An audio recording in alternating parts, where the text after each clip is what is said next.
김건희 여사의 명품 가방 수수 사건 수사가 마무리 수순으로 가고 있습니다. 지난주 검찰 수사심의위원회의 판단이 나왔고 이번 주면은 이원석 검찰총장의 임기도 끝납니다. 검찰의 최종 판단도 빨라질 것으로 보이는데요. 이원석 총장 진작부터 임기 내 사건 처리를 공언해 왔었습니다. 오늘 아침 출근길에도 수사심의위원회 결론에 대해서 이런 입장을 내놨습니다. 듣고 오겠습니다. 이번 수사심의위원회 결정에 대해서도 미리 제가 그 결정을 존중하겠다 말씀드린 바 있습니다. 대통령께서도 현명하지 못한 처신이라고 언급하신 것으로 알고 있습니다. 그러나 현명하지 못한 처신, 부적절한 처신, 바람직하지 못한 처신이 형사처벌의 대상이 되거나 범죄 혐의가 인정되는 것은 아니다는 점, 두 가지 문제가 차원이 다르다는 점에서 저희들도 많은 고민을 했습니다. 이번 기회에 공직자의 배우자에 대해서도 법령을 정확하게 보완하고 미비한 점을 정비를 해서 더 이상 사회적인 논란의 소지가 없도록 입법을 충실하게 정리하는 것이 필요하다는 생각을 하고 있습니다. 네, 최 국장님, 일단은 뭐 어떻게 하겠다는 뜻인지 뭐 명확한 얘기는 아닌 것 같은데요. 그러나 명확한 걸로 보이는데. 그렇습니까? 네. 앞으로 이제 결정을 짚고 넘어가겠다 이 부분은 네. 이제 지켜봐야 될 것 같은데. 윤 대통령 부부가 듣기에는 불편해 보이는 대목이 있어요. 뭐 현명하지 못한 처신 한 번만 얘기하는 게 아니라 부적절한 처신 또 바람직하지 못한 처신을 세 번을 연거푸 얘기를 했는데 네. 그런 부분 어떻게 보십니까? 왜 그러는 겁니까? 아니 그러니까 그건 뭐 윤석열 대통령이 얘기를 했으니까 네. 그런 부분이 곧 형사처벌 대상은 아니다. 근데 현재 청탁금지법에 보면 네. 사실 저런 금품을 받은 공직자는 처벌할 수 있도록 되어 있지만 네. 공직자의 배우자는 처벌할 수 없도록 되어 있거든요. 네. 처벌 조항이 없어요. 네. 그래서 원래 잘 아시다시피 이 죄형 법정주의이기 때문에 네. 처벌할 조항이 없으면 처벌을 못 합니다. 네. 그래서 이런 경우에도 처벌이 안 되고 네. 그다음에 이제 뭐 변호사법 위반이나 알선수재 뭐 이런 부분도 이제 이원석 검찰총장이 그 수사심의위원회에다가 함께 검토를 해달라고 얘기를 했잖아요. 네. 근데 무려 뭐 아주 여러 시간 동안 그 부분을 논의 끝에 전원 일치로 기소하지 말라 이렇게 된 거 권고를 한 거거든요. 네. 그래서 본인이 이게 존중하겠다 이미 얘기했습니다라는 거는 저 의견을 존중해서 본인이 기소하지 않겠다는 얘기를 오늘 명확하게 한 걸로 저는 보이고요. 존중이라는 말은 바로 그거다. 불기소 그렇죠. 처분하겠다. 아니 원래 존중하겠다라고 했는데 네. 존중하겠다는 결론이 기소하지 말라였으면 당연히 기소하지 않겠다로 네. 그 본인이 처분을 하겠다는 얘기를 명확히 한 걸라고 좀 보이고 네. 다만 이제 청탁금지법을 바꿔서 앞으로 이와 유사한 사건이 벌어졌을 때 네. 공직자 당연히 지금 현재 청탁금지법에 의해서 처벌이 되죠. 공직자의 배우자도 처벌이 되도록 좀 바꿔달라 이런 얘기입니다. 네.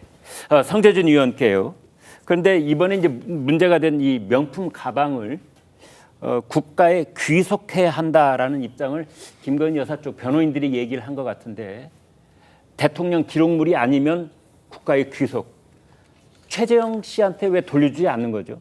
아니 근데 그 부분 같은 경우는 지난 7월 달에 네. 이미 이제 검찰 조사가 있었을 때 이제 그 관련돼 있는 그 행정관이죠. 네. 행정관 그분이 검찰 조사에서 그렇게 이미 진술했습니다. 김건희 여사가 이거를 돌려주라고 지시를 내렸으나 네. 자기가 깜빡해가지고 이거를 돌려주지 못했다라고 네. 행정관이 본인이 이제 그렇게 진술했거든요. 네. 그 얘기만 이제 듣더라도 애당초 일단 이게 대통령 기록물에 넣어야 된다라고 하는 주장 같은 경우는 폐기가 됐다라고 제가 봐야 되는 것이고 네. 이번에 이제 그 또 검찰 수사뿐만 아니라 수사 심의의 어떤 그 결과를 보더라도 애당초 대통령 기록관에 들어가기 위해서는 이게 직무 연관성이 있어야 됩니다. 아, 예. 내국인한테 받은 거나 외국인한테 받은 거나 어떤 경우가 됐든지 간에 직무 연관성이 있어야 이거를 대통령 기록관으로 보낼 수 있는 것인데 아니, 대통령 부인의 자격으로 받았다든지. 그렇죠. 예. 네. 그렇기 때문에 이 부분에 대해서는 검찰 조사 결과 직무 연관성이 없다라는 게 지금 다 확인이 됐으니까 네. 검찰 조사 이후에도 마찬가지로 대통령 기록관으로 보낸다라는 주장은 당연히 폐기가 될 것 같고 네. 이 부분에 대해서 일단 그 김건희 여사 측에서도 검찰이 일단 이 가방을 지금 갖고 있지 않습니까? 네. 그거를 이제 김건희 여사한테 돌려주는 것이 아니라 그거를 뭐 다시 뭐 최재형 쪽에다 뭐 돌려달라 이런 식으로 지금 이제 요청이 있다라는 것까지도 아니 확인이 됩니다. 국가에 귀속한다는 건 돌려주는 건 아니잖아요. 아 그렇죠. 최재형 어떤 그 목사가 됐거나 이제 아니면 또 이제 국가에 그 귀속을 하든지 둘 중에 둘 중에 하나다. 하나로 된다라는 것이지 대통령 기록관으로 보낸다는 건 아니죠. 알겠습니다. 검찰의 수사심의위원회의 권고 결정을 두고 여야 평가는 격하게 엇갈리고 있습니다. 들어보시겠습니다. 국민께서 검찰이 자행한 이 막장 면죄부 시효를 용납할 거라고 생각합니까? 면죄부 처분을 갖다 바친 검찰은 수사할 자격이 없습니다. 수사심의 결과로 우리 국민이 김건희 여사에 대한 특검밖에 답이 없다고 판단하실 것입니다. 더불어민주당이 더욱 속도를 내겠습니다. 기승전 특검법이죠. 다른 시급한 민생 법안들을 뒷전에 두고 또다시 특검에만 매달리는 것이 아닌가. 특검, 탄핵, 청문회 이런 것에만 매달리고 있는 민주당 정치가 반복되면 그런 부분들은 국민들께서 분명하게 평가와 판단을 하실 것이다. 그렇게 생각합니다.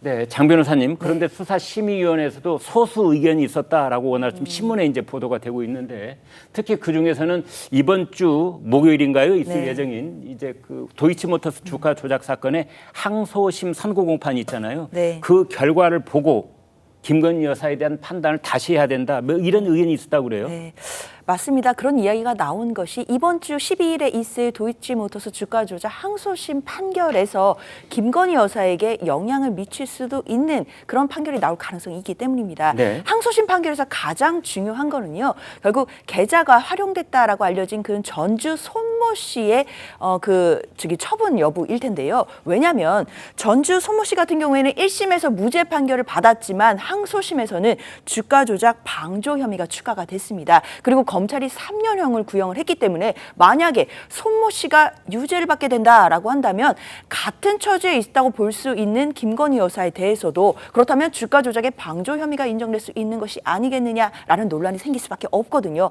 그렇기 때문에 이번 항소심 결과에 따라서 김건희 여사가 이 도이치모터스 주가 조작의 혐의에 있어서 적어도 방조 혐의는 있는 것 아니냐라는 논란 계속해서 나올 수 있겠다라는 생각 듭니다. 네.